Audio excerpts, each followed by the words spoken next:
নমস্কাৰ প্ৰাসংগিক প্ৰশ্নলৈ মই পৰেশ মালাকাৰে আপোনালোকক আদৰণি জনাইছোঁ। ভাৰতীয় জনতা পাৰ্টিৰ আন এটা নাম পক্ষপাতিত্ববাদ নেকি? কিয় মই এই কথাটো কৈছোঁ মই অলপ ব্যাখ্যা কৰিব বিচাৰিছোঁ। প্ৰায় সততে চৰকাৰৰ সমালোচনা কৰিব লগা হয়, কৰিবলৈ বাধ্য হৈ পৰোঁ। কিন্তু কি কৈছোঁ, কিয় এই সমালোচনাটো কৰিছোঁ সেইটো আপোনালোকে অলপ ভাবি চাবচোন। মই এইখিনিতে আপোনালোকক এটা সাধু কথাৰ কথা ক'ম। সৰুতে, বহুত সৰুতে এতিয়া আমাক আমাৰ মায়ে এটা সাধু কথা কৈছিল। আৰু সেই সাধু কথাটোত কি আছিল? ৰজাই তেওঁ খাদ্য গ্ৰহণ কৰি আছে, ৰাজকীয় খাদ্য, আৰু বীৰবল ৰজাৰ ওচৰত বহি আছে। তেতিয়া বীৰবলে ৰজাক ক'লে, মহাৰাজ, দাঢ়িত ভাত লগাটো অপৰাধ নেকি? কি কথা বা কেনে কথা? ৰজাই বীৰবলক উত্তৰ দিলে, দাঢ়িত ভাত লগাটো এটা ভয়ানক অপৰাধ, মৃত্যুদণ্ড সম অপৰাধ। বীৰবলে মিচিকে হাঁহি ক'লে, মহাৰাজ, আপোনাৰ দাঢ়িত ভাত। তেতিয়া ৰজাই কি ক'লে? ৰজাইও মিচিকে হাঁহি এটা মাৰি ক'লে যে দেখাই নেদেখাই, জনাই নজনাই। অৰ্থাৎ ৰজাৰ দাঢ়িত যদি ভাত লাগে সেইটো দেখাই নেদেখাই, সেইটো আৰু একো ইমান ডাঙৰ অপৰাধ নহয়। কিন্তু সাধাৰণ মানুহ এজনৰ দাঢ়িত যদি ভাত লাগে সেইটো মৃত্যুদণ্ডৰে দণ্ডিত কৰিব লগা অপৰাধ। মই কিয় এই কথাটো কৈছোঁ, এই সাধু কথাটোৰ প্ৰাসংগিকতাটো ক'ত, এতিয়া অলপ ব্যাখ্যা কৰিব লৈছোঁ। আপোনালোকে জানে যে ভাৰত পাকিস্তানৰ মাজত যোৱা সময়ছোৱাত যিটো উত্তেজনা সৃষ্টি হৈছিল, সামৰিক উত্তেজনা, বিশেষকৈ 22 এপ্ৰিলৰ দিনা পেহেলগামত হোৱা সন্ত্ৰাসবাদী আক্ৰমণৰ পিছত। গতিকে 7 তাৰিখে ভাৰতৰ সৈন্যবাহিনীয়ে পাকিস্তানৰ সন্ত্ৰাসবাদীৰ ঘাটিত আক্ৰমণ কৰিলে আৰু 9টা সন্ত্ৰাসবাদী ঘাটি উচ্ছন কৰিলে, ধ্বংস কৰিলে। তাৰপিছত পাকিস্তানেও তাৰ প্ৰতিক্ৰিয়া হিচাপে ভাৰতৰ ড্ৰোনেৰে আক্ৰমণ কৰিলে। বা যিয়ে নহওক, এই ধৰণৰ উত্তেজনা চলি থাকোঁতেই 10 তাৰিখে সন্ধিয়া ভাৰত আৰু পাকিস্তানৰ মাজত যুদ্ধবিৰতি ঘোষণা হ'ল। এতিয়া 8 তাৰিখে7 তাৰিখে যেতিয়া আক্ৰমণটো হৈছিল, 7 তাৰিখে যেতিয়া সন্ত্ৰাসবাদী ঘাটিত ভাৰতীয় সৈন্যবাহিনীয়ে আক্ৰমণ কৰিছিল, সেইদিনা আমি দেখিছিলোঁ যে ভাৰতৰ বিক্ৰম মিস্ত্ৰী সেইদিনা, ভাৰতৰ বিক্ৰম মিস্ত্ৰী হৈছে ভাৰতৰ বৈদেশিক সচিব। বিক্ৰম মিস্ত্ৰীয়ে তেওঁৰ এফালে আছিল ছফিয়া কুৰেশ্বি আৰু সোঁফালে আছিল ছফিয়া কুৰেশ্বি আৰু বাওঁফালে আছিল উইং কমাণ্ডাৰ ভূমিকা সিং। তেওঁলোকে প্ৰেছ ব্ৰিফিং কৰিছিল। এই কথাটোতে 8 তাৰিখে আৰু 11 তাৰিখে অশোকা বিশ্ববিদ্যালয়ৰ, আপোনালোকে জানে যে অশোকা বিশ্ববিদ্যালয় দিল্লীৰ ওচৰত থকা পানীপথত অশোকা বিদ্যালয় আছে, এখন অতি বিখ্যাত বিশ্ববিদ্যালয়। তাৰ সম্প্ৰতি যিজন চেঞ্চেলৰ আচাৰ্য তেওঁ হৈছে ৰুদ্ৰাংশু মুখাৰ্জী, প্ৰখ্যাত ঐতিহাসিক ৰুদ্ৰাংশু মুখাৰ্জী। আৰু তাতেই আলী খান তাৰ ৰাজনীতি বিজ্ঞান বিভাগৰ তেওঁ এছ'চিয়েট প্ৰফেচৰ, সহকাৰী অধ্যাপক। এতিয়া তেওঁ এই যে 8 তাৰিখ আৰু 11 তাৰিখে পোষ্টত তেওঁ কি দিছিল? 8 তাৰিখে তেওঁ পোষ্টত লিখিছিল যে এই যে দুগৰাকী মহিলা অফিচাৰ, এগৰাকী কৰ্ণেল, এগৰাকী উইং কমাণ্ডাৰ, তেওঁলোকে যে এই প্ৰেছ ব্ৰিফিংটো দিছে আমাৰ বৈদেশিক সচিবৰ সোঁফালে বাওঁফালে বহি আৰু সেইটোক লৈ ভাৰতত যথেষ্ট উৎসাহ উদ্দীপনা হৈছে যে ভাৰতবৰ্ষত এতিয়াও এটা বৈচিত্ৰৰ মাজৰ ঐক্য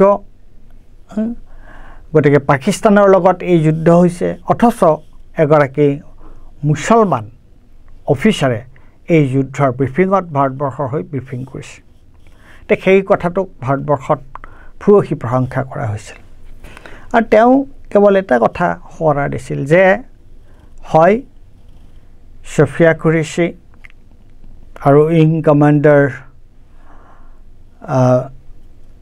তেওঁৰ কৰ্ণেল ছফিয়া কুৰেশ্বি আৰু উইং কমাণ্ডাৰ ভূমিকা সিং আৰু তেওঁ বিশেষকৈ ছফিয়া কুৰেশ্বিক কৈছিল যে ছফিয়া কুৰেশ্বি মুছলমান হৈও তেওঁ এই ধৰণৰ প্ৰেছ মিটত পাকিস্তানৰ বিৰুদ্ধে হোৱা এই যিটো সন্ত্ৰাসবাদী আক্ৰমণ তাত তেওঁ যিটো প্ৰেছ ব্ৰিফিং দিছিল সেইটোক সকলোৱে প্ৰশংসা কৰিছিল কিন্তু তেওঁ লগতে এই কথাটো মনত পেলাই দিছিল কিন্তু সাধাৰণভাৱে মুছলমান মানুহসকলৰ মাজত যোৱা সময়ছোৱাত যি ধৰণ তেওঁলোকে যি অত্যাচাৰ আৰু নিগ্ৰহৰ সন্মুখীন হৈছে তেওঁলোকৰ ওপৰত এই মুভ লেন্সিং হৈছে তেওঁলোকৰ ওপৰত যি ধৰণৰ নিগ্ৰহৰ তেওঁলোক সন্মুখীন হৈছে সেই সন্দৰ্ভত কিয় আমি নিমাত আছোঁ সেই সন্দৰ্ভত কিয় এচাম লোক নিমাত হৈ আছে সেই প্ৰশ্নটো তেওঁ তুলিছিল আৰু 11 তাৰিখে তেওঁ যুদ্ধ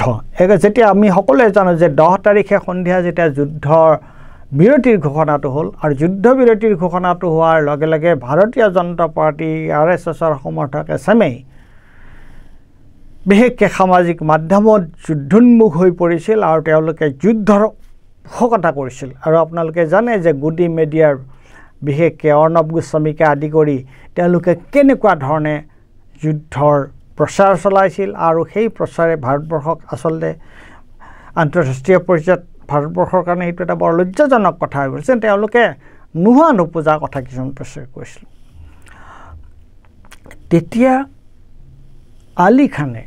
প্ৰফেছৰ আলী খানে কৈছিলে যে যুদ্ধ বিৰতি হোৱা কথাটো একো বেয়া কথা নহয় কিয়নো যুদ্ধ যেতিয়া হয় যুদ্ধ হ'লে দুয়োপক্ষৰ ক্ষতি হয় আৰু দুয়োপক্ষ মানে কাৰ ক্ষতি হয় দুয়োপক্ষ মানে দুয়োপক্ষৰ দুয়োখন দেশৰে সাধাৰণ মানুহৰ ক্ষতি হয় আৰু যুদ্ধ বিচাৰে কোনে যে যুদ্ধ বিচাৰে ৰাজনৈতিক নেতৃত্ব হয় যুদ্ধ বিচাৰে এই যিটো মিলিটাৰী ইণ্ডাষ্ট্ৰিয়েল কমপ্লেক্স বুলি কৈছে আৰু মিলিটাৰী ইণ্ডাষ্ট্ৰিয়েল কমপ্লেক্স এই যিটো কথা সেইটোৱে হৈছে এতিয়া এটা ডাঙৰ ব্যৱসায় গতিকে যুদ্ধ সাধাৰণ মানুহৰ কাৰণে একো ভাল কাম নকৰে সাধাৰণ মানুহৰ কাৰণে যুদ্ধই মুস্কিল আনে যুদ্ধই বিভীষিকাৰ সৃষ্টি কৰে বয় বস্তুৰ দাম বাঢ়ি যায় সকলো সাধাৰণ মানুহ সীমান্ত অঞ্চলত থকা মানুহে কেনেকুৱা দুৰ্যোগৰ সন্মুখীন হয় মৃত্যুৰ সন্মুখীন হয়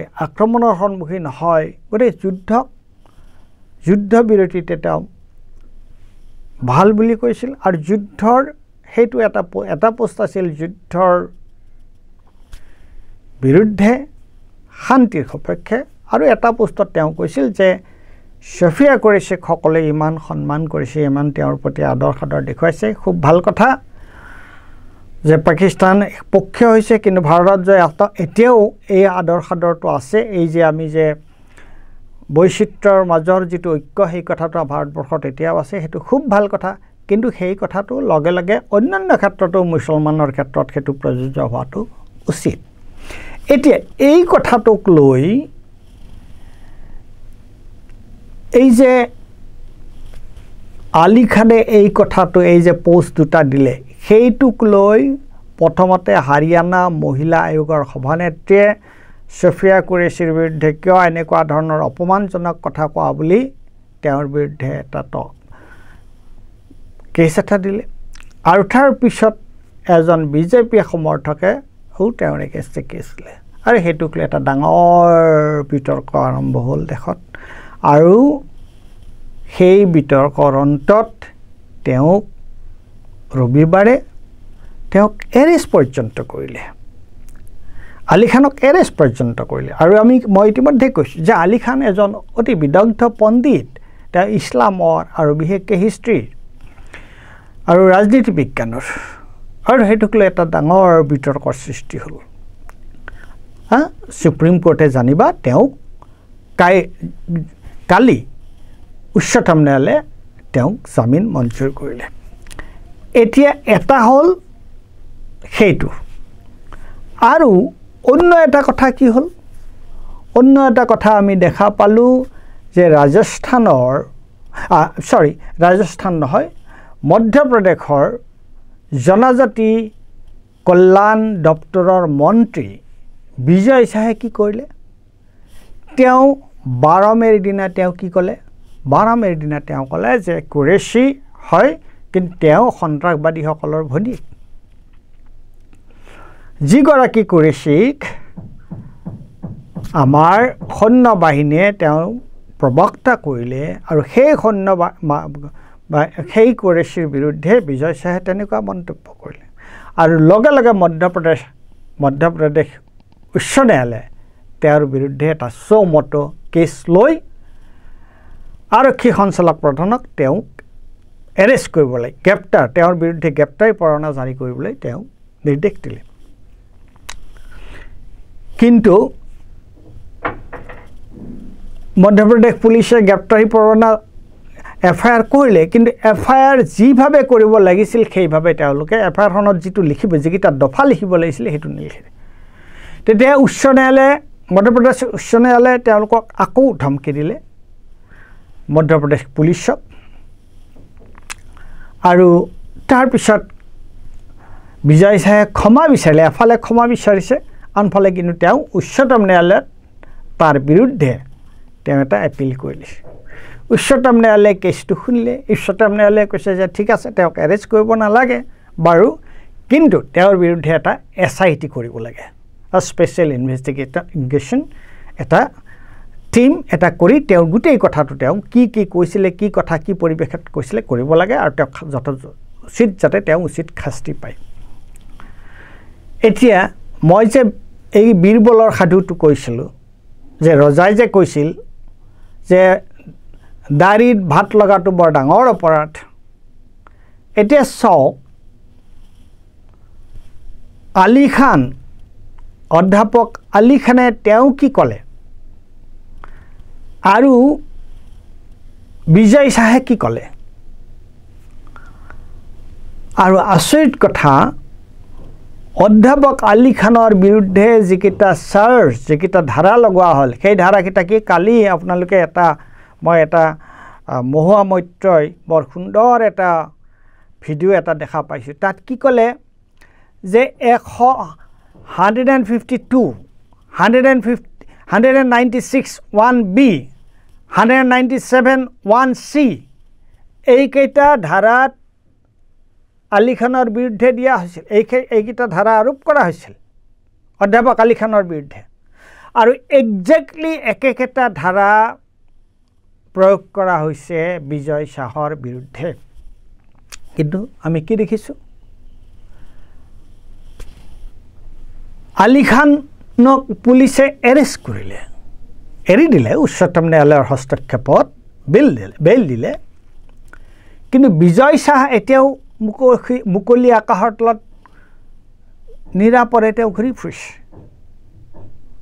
গতিকে পক্ষপাতিত্বৰ কথাটো যে মই প্ৰথমতে কৈছিলোঁ, যে আলী খান মুছলমান হোৱাৰ কাৰণে তেওঁক জেললৈ পঠিওৱা হ'ল, আৰু বিজয় শাহ ভাৰতীয় জনতা পাৰ্টীৰ লগত আছে, তেওঁ মন্ত্ৰী, তেওঁ হিন্দু, গতিকে তেওঁৰ বিৰুদ্ধে কিন্তু এতিয়ালৈকে একো ব্যৱস্থা লোৱা নহ'ল। আৰু যি ব্যৱস্থা লোৱা হৈছে সেইটো মধ্যপ্ৰদেশ উচ্চ ন্যায়ালয়েহে লৈছে, মধ্যপ্ৰদেশ উচ্চ ন্যায়ালয়ে লৈছে, আৰু উচ্চতম ন্যায়ালয়ে তাত SIT এটা তেওঁৰ বিৰুদ্ধে কৰাৰ কথা কৈছে। গতিকে কথাটো সঁচা হ'ল নে নহ'ল, মই যে প্ৰথমতে যিটো কথা কৈছিলোঁ যে ভাৰতীয় জনতা পাৰ্টীৰ অন্য এটা নাম পক্ষপাতিত্ববাদ, এই কথাটো হ'ল নে সঁচা কথাটো।